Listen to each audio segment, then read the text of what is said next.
What's going on, guys? Welcome to Everything Always. My name's Michael Roman. The second day of San Diego Comic-Con saw the first day of Avengers Endgame panels. Both Marcus and McFeely, the writers on Infinity War and Endgame, and the Russos hosted a panel at 11 a.m. answering a ton of questions about original plans for the first two movies and gave us a ton of reveals that we hadn't gotten yet. It's pretty surprising that after all of the press tours, all of the candid answering of questions up until now, there's still more details yet for them to reveal. We're going to break down all the new stuff we got yesterday, everything from a decapitated Captain America, the Living Tribunal actually making his way into Infinity War, a Professor Hulk deleted scene from Infinity War, and why they decided to kill Thanos of all things in the first 20 minutes of Avengers Endgame. But first, if you could, grab the subscribe button. We're giving away 2 PlayStation 4 Pros, as well as a whole slew of other Marvel-related stuff, including DVD and Blu-ray copies of Avengers Endgame once they go on sale here in a couple weeks. All you have to do, hit the subscribe button, then hit the notification bell. Make sure to leave a like and a comment on this video, and if you want, stick around to the end of the video. I'll get into all the giveaway stuff again there. Now, one of the huge things I took away from yesterday's reveals wasn't even a reveal at all when it came to the specific details of the movie, but it was just how comfortable Disney and Marvel Studios are with the process of making art. As someone who's been in front and behind of the camera, it's really important that everybody's on the same page when it comes to decision making, that you're not beholden to certain ideas before the process starts, so when you get in there and you see that it doesn't work, you're able to cut it. And that's just what happened during Infinity War and Avengers Endgame. There was no part of the process before, during, or after where they were so committed to something they weren't willing to cut it if it didn't work. And that was especially the case with this scene with Professor Hulk that was supposed to be in Infinity War. The writers started by saying that Disney is not a panic company, meaning they give its artists full reign to explore ideas all the way up to putting them to film and then cutting them. And in this case, that's exactly what happened. They not only wrote, but actually filmed the Hulk, or rather the newly turned Professor Hulk,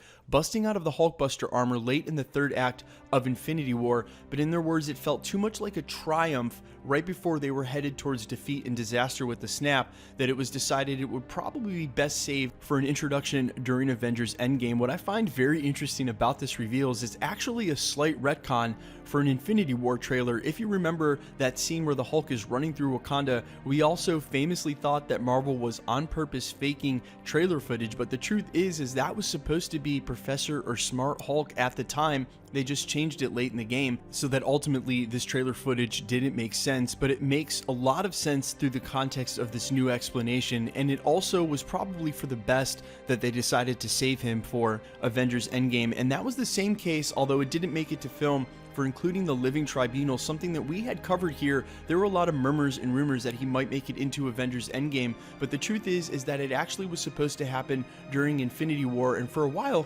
Kevin Feige was on board. When he faces off against Doctor Strange, the thought was that Doctor Strange would mind blow him the same way that the Ancient One had did to him and send him to the feet of the Living Tribunal, where he would have ultimately been judged guilty. Now, it was decided that this was to be cut from the movie. It was a little too trippy, if you will, probably didn't fit the narrative, and I like the way that they played it closer to the vest, again steeping the movie in realism when there were so many fantastic elements to begin with. Either way, it would have been awesome to see the Living Tribunal's inclusion in this movie, and it's good to know that he's on the radar as we push into the cosmic universe. Hopefully we'll get to see him soon. Now, as far as things that did not make it into the film, and of course didn't get filmed either, well, how about the idea of a decapitated Captain America?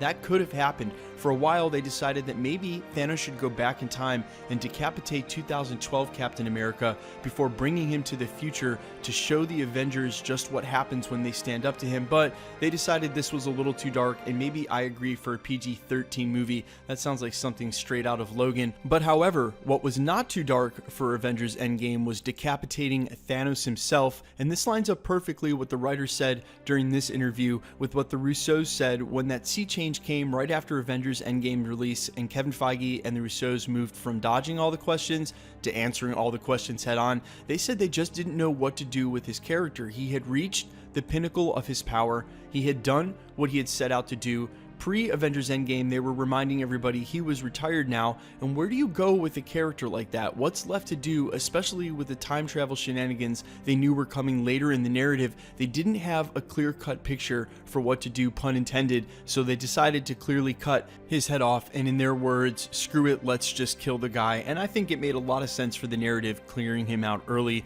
What also didn't make sense for the narrative was how Thor was originally supposed to obtain Stormbreaker. It sounds like someone really phoned this in. I don't want to say that this was Marcus and McFeely themselves, but originally, in order to get his new weapon, he was going to have to fight a serpent, and I think that would have smacked too hard of the beginning of Thor Ragnarok to turn around and have him just fighting another monster, except this time he doesn't have Mjolnir. It also really wouldn't have made sense in terms of the narrative. Where are you going to insert a serpent? I mean, maybe he could take off for another planet and then Stormbreaker would be waiting there, maybe put there by Odin and then guarded by a serpent, but it really wouldn't have made sense, sort of in the same way that the Living Tribunal, they could have put these scenes in there, but whatever added value would have come from them would have been immediately mitigated by the interruption of the narrative and flow of the story, and that's just the sign of a good storyteller and or movie maker, that they didn't need to cram all this extra stuff in there for no reason, a la that Beta Ray Bill scene in Ragnarok when Kevin Feige said, hey, if we can't do a character justice,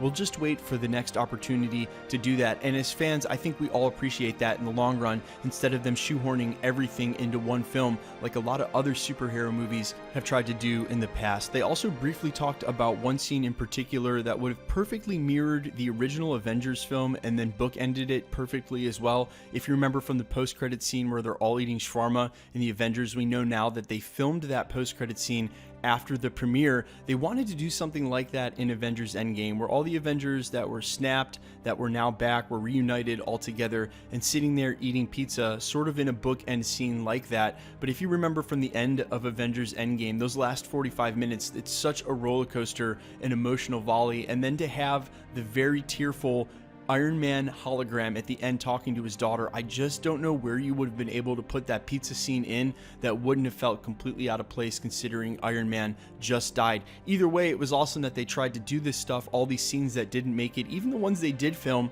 like including Professor Hulk, and it's also awesome that they are completely prudent. It doesn't matter how much money was spent. I know there was a ton of money probably put into CGI, the fact that Professor Hulk was looking good in the trailer. They went all the way with it and then just decided last minute, hey, money spent, no problem, we're going to go ahead and scrap that. Again, the sign of good movie makers, that there's no part of the process that they feel beholden to, no matter how much time or money was spent. Another awesome reveal from yesterday was a photograph of a dry erase board where all the stones were and when they were there, made by the directors between the first and the second movie so that they could set up which way they would go. You can actually source that photo over on the Geek Powers Instagram. Shout out to the Geek Power, it's a great follow. He showed us this board and man, it really reminded me of exactly what they did during the movie, and I'm sure that life was probably imitated by art here. They had to sit down and do it themselves, figure out where all the stones were and when, and then the only change they would have had to make for the scene itself is take out the knowledge of us, the all-knowing audience, and realize where the characters would have known the stones were. Still, it was awesome to see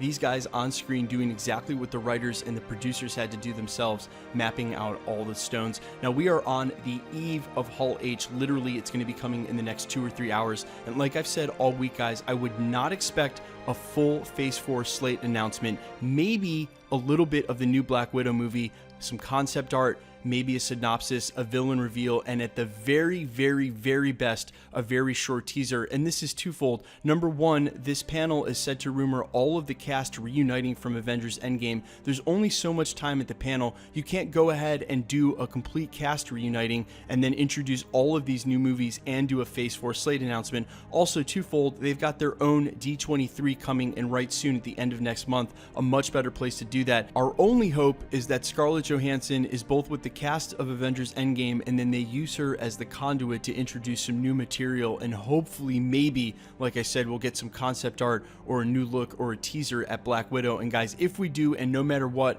I will be posting whatever we get tonight ASAP as the information is disseminated immediately, so make sure to check back. Let me know what you think in the comments about any of this. Would you have preferred to see Professor Hulk during Infinity War? Would you definitely have wanted to see the Living Tribunal, no matter how much it would have interrupted the movie? And how would you have felt about a decapitated Captain America? And quickly, let's get into the giveaway stuff before I let you go. All right, we're giving away 2 PlayStation 4 Pros, the next of which is at 500,000 subscribers. We should hit that in the next month or two. All you have to do, hit the sub button, then hit the notification bell, leave a like and a comment on this video. We're also giving away another PlayStation 4 Pro over on my Spotify account, Allfires. All you have to do, follow the link down in the description and comments below. If you have a Spotify account, great. If you don't, it's free to make one. All you need is an email. Follow my account, Allfires, stream the song, screenshot that, then send that screenshot to everythingalwaysYT@gmail.com. Far fewer people are going to jump through these hoops and do that than subbing here at the channel, and it's a great way of boosting your odds. But if you want to win the one at the channel, any of the other prizes we announced throughout the summer and the rest of the year, including those DVDs and Blu-rays for Avengers Endgame once they go on sale in the next couple of weeks, all the same rules apply.